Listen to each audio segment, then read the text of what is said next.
Yo, what's up everybody? It's your boy Showtimedr. So, had this linked on the creator spotlight thing. It is a Stove team. What's their team name again? Whatever the hell. Team Super Creative. I think that's it. They had an interview in Korean newspapers. So this is a Google Translate. So once again, there may be translation errors, etc. But I'll read it for you. Fair warning, it's fairly long. Not super long, but fairly long. So, here we go. Smilegate, who has not been able to produce a hit for many years after the crossfire that hit China, hit a semi-full-on home run last year. What is a semi-full-on home run? Anyway. With Epic 7 and Lost Ark. Lost Ark is a masterpiece of Smilegate RPG developed for 7 years and 100 billion won, which is released in November and is writing a new history in PC MMO massively multiplayer role-playing game market. Epic 7 released 3 months earlier and is the main character of Smilegate's ambitious renewal. Epic 7, developed by Super Creative, implemented all the characters' movements in the first mobile game in Korea as a full-frame animation, unloading system and resource optimizations using its own engine, Yuna. It is comfortable to play even in low-end terminals and areas where network environment is weak. That part's debatable, but okay. Epic 7 has revitalized the existing MMORPG and IP intellectual property-centered mobile game market. It has been the second bestseller since its launch and has become the representative work of Smilegate Megaport. It is the first time in the history of the Korean War. I guess there's a big Korean gacha war or something. I don't know what it is with like offices and game development studios. They always have like that little cube thing as their symbol. Never get it. Because it's like supposed to be building the pieces or something. Super Creative moonlighting content developers Ko Jin-young, battle team leader. Yeah, I wish I could get like 2 hours with him. Epic 7 is a first-generation developer, Super Creative CEO, co-CEO of Kang Ji-hyun, who developed Shining Roar, and Kim Hyung-sik, who developed Soccer Spirits. I guess that's Soccer Spirits for us. Previously, Smilegate Megaport Jang in AE said, "We will not spare our support to make Epic 7 the best quality in 2018, as possible. It is a big tree that can see the opinion of Jang in who made bold decisions by watching Super Creative. Nearly 3 years development period, Smilegate actively supported Epic 7 development status through official cafe and continued communication. Before the release, it was unusual that it had more than 7,000 members.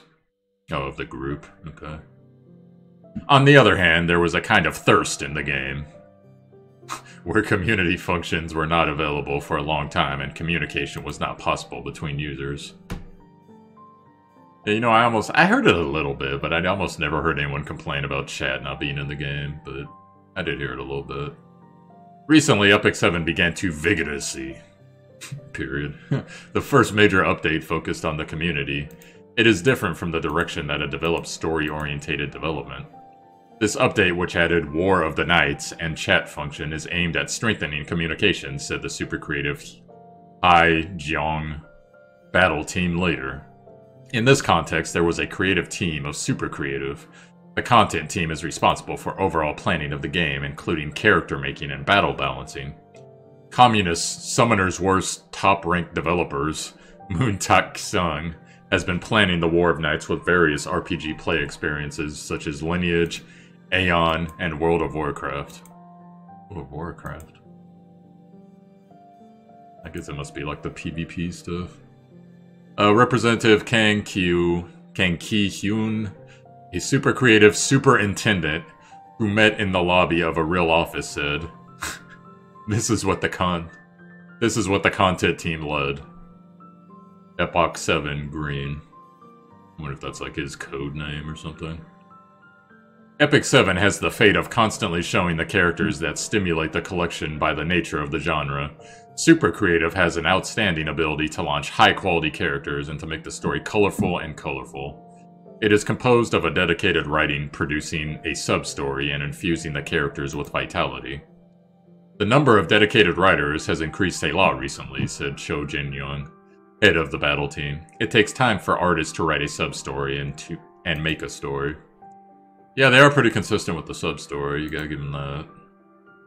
The key to launching new characters or putting stories on existing characters and producing new content has been ongoing for half a year since launch. On the other hand, the guild or clan concept that binds users to one knight was in the state of no name. Support and buffer benefits, there was a point of contact between unit members, but there was no community function. The episode War named the first large-scale update was unveiled at Epic 7 on March 31st last month. March 31st. Yeah. Maybe it's a typo, I don't know. It was an update with a concept that was different from the one that strived to develop the story. The War of Night focuses on differentiating the PvP of other games while benchmarking them, said Moon Tak-seung, a content developer. War of the Knights is a real-time guild-matching PvP content where guilds are matched and battle takes place. It is characterized by defeating the opponent knights, who defeat neighboring base by victory when destroying the fort of other knights. I guess they're referring to all of us as knights now, over there? In addition to this, chat functions have been added. The communication between users has been actively made. Ko Jin-young, the team leader, mentioned the reasons for adding this content, which includes community functions. This update is a massive update internally, he said. We spent a lot of time in the verification phase to prepare for a few exceptions. Yeah, as far as I've seen, the chat really has no issues other than I don't care if someone summons a 4 or 5 star character, but whatever, it's a nitpick. So let's see here. The War of the Night included a new leap for Epic 7's blueprint. That is because it was the first time that the 3-to-3 battle was introduced, breaking the basic battle style of combining 4 characters. The existing PvP was an individual unit, so there was not enough to appeal to others, he added. I expect that the Knights' War will give new fun and reinforce strategic elements. A new mystery recall was also added. The mysterious summoning is a new system different from the existing Covenant and Moonlight recall, and it provides a variety of fun out of the mileage structure. 2-track strategy to maintain existing development and challenge new challenge. High expectations of second episode. Interesting. The War of the Knights is a turning point that completely transformed the development scale in 6 months after the launch of Epic 7. While various collectibles mobile games are inactive during the maintenance period, Epic 7 has a new possibility with constant challenges.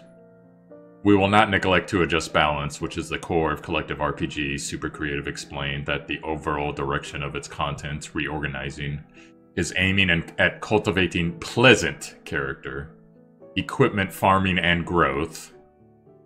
They could work on this one a little bit more. And adding various factors that can make the growth fun to various heroes. Yeah. That's like all RPGs, though. In the early days, the company will continue to make efforts to strengthen the attachment of characters through contents that are provided in the new form during the event, such as the expansion of Abyss. Actually, that's not a bad thing. The 90th floor and Valentine's Day. The next major update is expected to be the second episode. The new content and the new character, unlike the story, will unfold in the first half to launch the Quenching Aim. New continent. Okay, yeah, I'd like to see the new continent. New character, though. I like Raz, actually. I actually think Raz is pretty cool, but if they got a good character, as long as they don't go, you know. Hi, I'm Catgirl, yay! Now. Oh no, a monster! Yeah. I have been struggling since launch, but there are still many things to show, said Go Jin-young, head of the battle team. I will try to make games that meet my expectation. Kim Hui Kwan, a game reporter, KHK at playform.net. Oh, is that Playform? Oh. I guess it must be internal then. So, there you have it. This is the type of thing that they are excited about, developing, etc.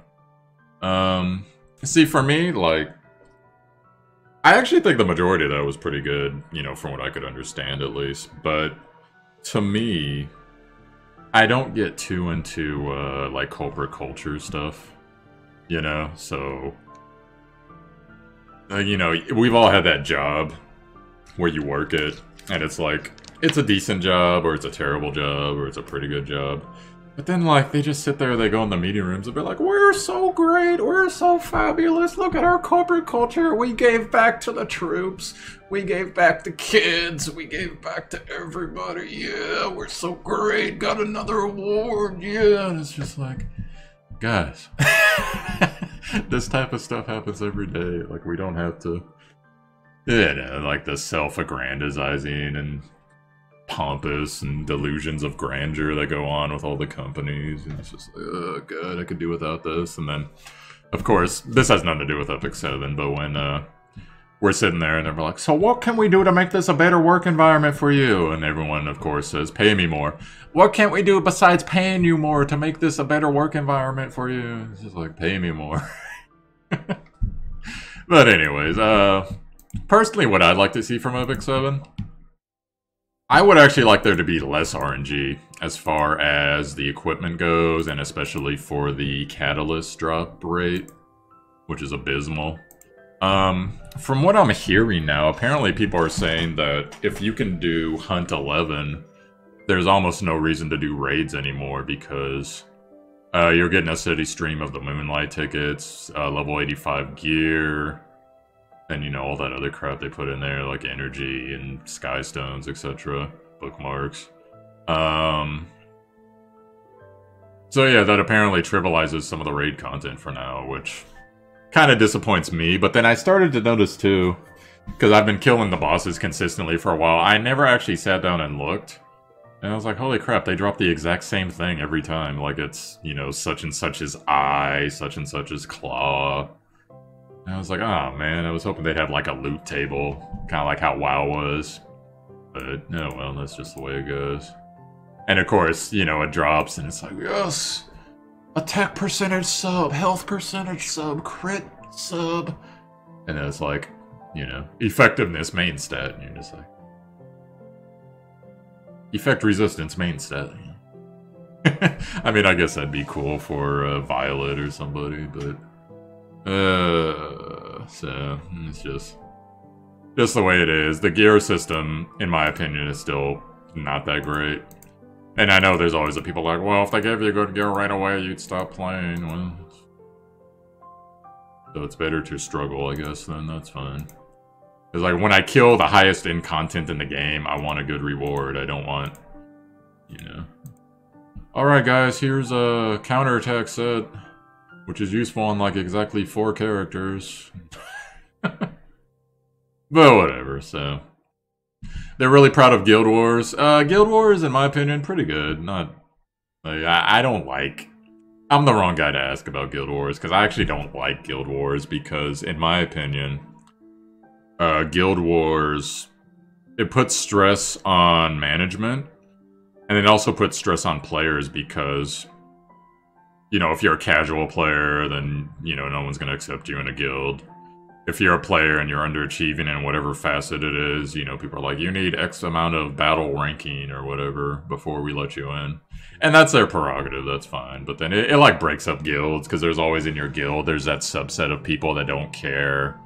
There's the subset of people that are, like, really hardcore, and they're like, yeah, you guys are all my friends, but fuck you, I'm gonna go get loot.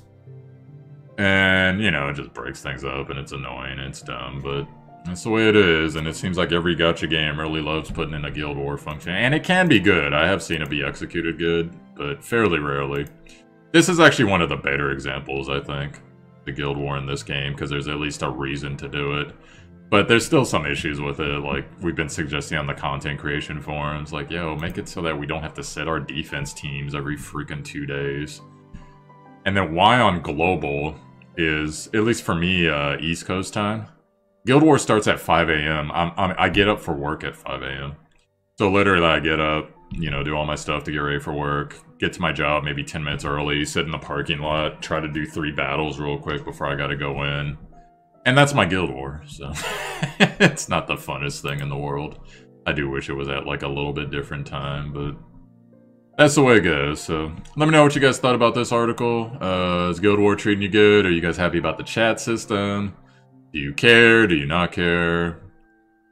Because we all know the things that most people want. We want to see... Some people want better summon rates. Some people want better catalyst drop rates. Upgrade drop rates for both characters and gear, streamlining, etc. People want to see that stuff. Gold, more gold in the game, more energy in the game. That seems to be the majority of what people want, but if you got something else, let me know. Oh yeah, and I pulled my last 3-star. I managed to get Requiem more, so it's not a bad one at least, but still another 3-star, so I am 0-10 on 4 to 5-star Catalyst. And I actually brought it up in the Discord, it was pretty funny. In fact, I'll share that with you guys in the Epic 7 Creator Discord. So down here, we had someone bragging, let's see here. Do we know if TAM skill 3 resetting on each wave is a bug or intended? People keep asking me and I don't know how to answer. Yeah, it seems like it should be a bug, but whatever. Finally got a ML5 in any game after 7 years. Wow, congrats, I'm gonna be the last streamer to get one. I didn't have an ML5 in Summoner's War, though. Different guy. 4 years, none in Summoner's War, 355 scrolls. I'll take it where I can get it. I hope you get something you want. And then another content creator. I got Maid Chloe. I can play it on my alt account. She works for now. And then I comment, I don't even have an ML4. And then someone else comments, Showtime Doctor, what? How many MLs have you done? And I was like, I don't remember, but probably around a dozen or so. And it's like, I'm not dropping a ton of summons or anything. I did one yesterday and got Requiem Wars pretty good. Ah, okay, that's not too bad. Actually, still bad, but not unbelievably bad. And then another person comments, I will pray for you and your safe travels to ML5 land, brother. Yeah, that's pretty funny. As far as the suggestions we're going over, because I try to keep you guys in the know for what we're doing. There's only been one thing. We got an update from the community manager, Domino. I'll go over that with you real quick. And this is actually a little discouraging, but, you know, what are you gonna do? Thank you so much for this, person. I'm looking through this. Thank you for all your generous considerations about the game. I've collected all your suggestions. Smiley face. I just want to make it clear that, while we do really appreciate your feedback and suggestions for this game, I can't guarantee that anything that you guys say here will be implemented into the game or receive any clear feedback from us / the devs. Additionally, I am sorry to say that I also won't be able to comment on any changes prior to posting the patch notes / dev notes. In any case, please do continue to share your feedback with us. I can assure you that everything that is sent to us is forwarded to the devs / appropriate teams. So, yeah, it's one of those things to where we're not going to get direct communication and confirmation that they're looking at exactly what we're telling them. But we'll know, you know, with the notes, whether or not they're taking it seriously or they got some other focus. You never know. So, that's pretty much it, guys. So, hopefully that was cool. For those of you waiting for Langrisser videos, I'll probably do 2 or so today. And then, God, I need to like go play something else at some occasion. Maybe I'll play a regular game today. Also, I tried to stream the Steam Awards, but it was 20 minutes. So, congratulations to Steam for living up to their reputation of being the laziest, yet most amazing developer ever. Well, not developer, but content provider, I guess. I don't know. Anyways, guys, I'll see you later on. Peace out.